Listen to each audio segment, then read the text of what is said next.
on the floor in an empty apartment with an episode of Dynasty on TV. Despite the casual simplicity of the drawing, every detail is important. Next, Here's a scene from early in the book where Michel's stand-in character, Paul, first talks to his love interest in the story, Lucy. Appropriately, it's a mutual love of comics that brings them together. Intercut with their dialogue about cartooning are scenes of Paul in transit between school and his parents' home. And this so well gives a sense of Montreal, the whole feel of just the way he's drawn it. Next page. Yeah, and there he is, returning to his parents' home. It's not just the outside city details. I love the details on the curtains in that last panel. You probably can't tell, but he's watching Mission Impossible on TV.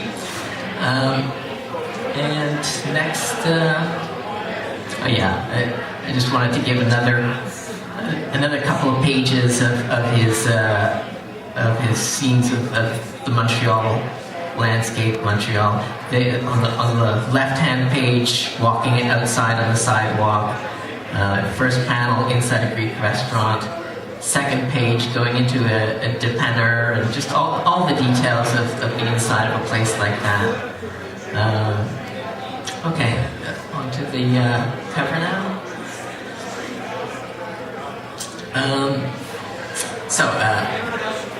Now I'll move on to the speech that Michel sent us.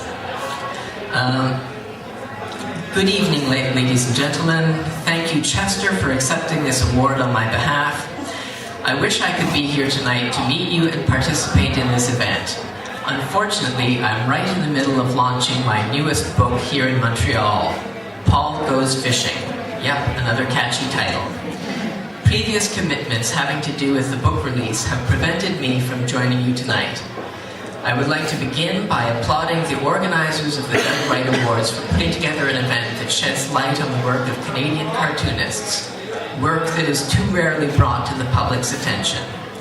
Congratulations to all the other nominees in the Best Book category, whose works I have read with great enjoyment and profound interest. We have here an impressive display of talent. I am honored and moved that the jury would choose to recognize my work out of such a distinguished group. I would like to thank Chris Oliveros and Peggy Burns of Drawn and Quarterly for their elegant handling of the material, their enthusiasm, and their professionalism. I feel extremely lucky to be included in the roster of fine authors published by this continually surprising and innovative publisher. A very special thank you to Helga Dasher, the ingenious and creative translator who undertook the very difficult task of translating my Quebecois dialogue into English while retaining the texture and color of the language. Again, bravo to the organizers of this event, and thank you for this honor, Michel Rebegliati. Congratulations, Michel.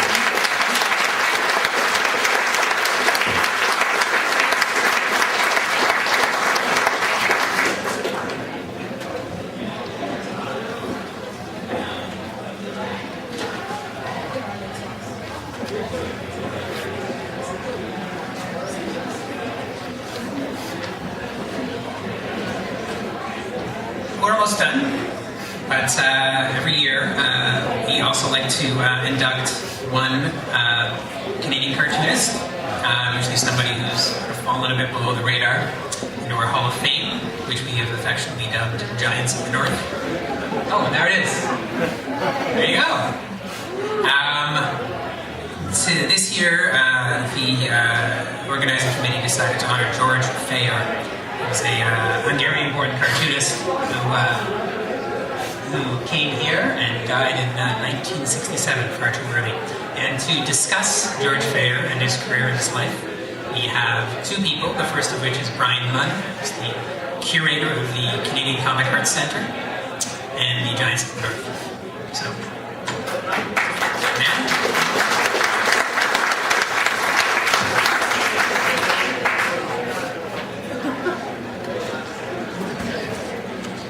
Thank you. Again, my name is Brian Mund, and I'm one of the directors of the Canadian Comic Arts Centre, which is, at this time, it's a website devoted to the promotion and study of comics in Canada.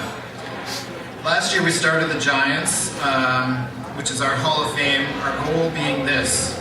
Each year we will induct a new Hall of Fame cartoonist, someone who has made a lifelong, significant contribution to the art of cartooning in Canada. And since the Doug Wright Awards didn't exist before last year, these are people who generally were not recognized during their lifetime in a major way like this, with awards and citations and this sort of thing. This year's Giant of the North is George Fehr. Fehr was born in Hungary in 1921 and died in 1967. During that time, he was a very successful cartoonist, working in magazines in Canada. You couldn't really open an issue of Maclean's or a similar magazine in this country during the 50s and 60s without seeing page after page of George Fehr cartoons. He worked on little tiny marginal drawings on the letters pages, and he worked on gag cartoons, sometimes very small, sometimes whole pages. He was just everywhere, and he was also a television personality, working at the CBC. And we produced a little booklet, which for some reason I forgot to bring up here, of Fehr cartoons, which is available at the beguiling table. It's only $4. Oh, there it is. Full of cartoons, so you can get a look at a sample of his very wide output, which I see here. So in putting together this little collection, I tried to organize my thinking about Fehr's output, and I offer now 4 observations. Jeet is going to talk a little bit more about the art of Fehr, and Fehr's son Tony Fehr is here, and we thank him for his permission to reprint these cartoons in the booklet. Number 1, George Fehr really could draw. He was a very great artist. Number 2, I keep trying to find artistic parallels to Fehr among his US or world contemporaries, and the best I can come up with is that he combined the ubiquity and output of Virgil Parch with the thoughtful cubism of Saul Steinberg. Number 3, Fehr experienced life under both Stalinism in Hungary in the 40s and under capitalism when he moved to Canada. And many of his cartoons contain totalitarian images and images of capitalism, as you saw in that Santa Claus image a minute ago. In this sense, he is the perfect Cold War cartoonist. And lastly, I tried to figure out, in Marxist terms, since he escaped Stalinism in the 40s, whether to call George Fehr a dissident petty bourgeois cottage industrialist or a capitalist intellectual. And I think he would have been happier with that capitalist intellectual hallmark, and maybe Jean can talk a little bit about that. But that's it, and that's our Giant of the North inductee for 2006, George Fehr. Thank you very much.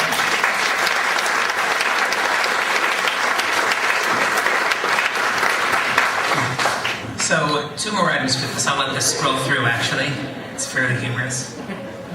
This is one of the many books that he produced, and that's a shot, actually, of him producing one of his books from Tony Fehr, who was nice enough to lend us that. Up next, we're going to show George Fehr was also a really well-known Canadian cartoonist. He moved away in the early 60s because he was frustrated with trying to get stuff off the ground here. And his mind was very inventive, and he was trying to get many various things off the ground. He had patents on various animation techniques. But for about 12 years, he worked at CBC Television, which we're going to show some clips of, thanks to CBC, to give you an idea of what his work was like. His earliest work was on children's television, a venue suitable to his quick style as a cartoonist. So the first clip you'll see is from Razzle Dazzle, which was broadcast in 1961. It's introduced by Michelle Finney. It was broadcast live across the country. To just give you some idea of the high pressure of these events. The second clip is from a 15-minute program called Tell a Story Time with the late Pat Patterson. That's from 1954. segment after that to the Joan Fairfax Show. It was broadcast for one season in 1959. This one features the art of George Fayer, and it's actually a collaboration with Mr. Sinclair, who could be with us tonight. It's called Fall Fair. And the last clip is a segment from a show called The Observer. It's a magazine program that often used George as a political cartoonist. This segment is with Alan Hamill. It features George in conversation about his dog and other things. It's from 1964. I think we're going to plan on running the DVD after the fact as well, so you can see it on stage. And just so you know, there's a bunch of these clips and a bunch of other clips about Canadian cartoonists on the CBC Visual Archives website, which I had the pleasure of working on. It's like 45 clips featuring Seth and Chester and George Fayer and all these wonderful people. So I strongly advise you to check that out if you have a computer and a high-speed connection. Anyways, so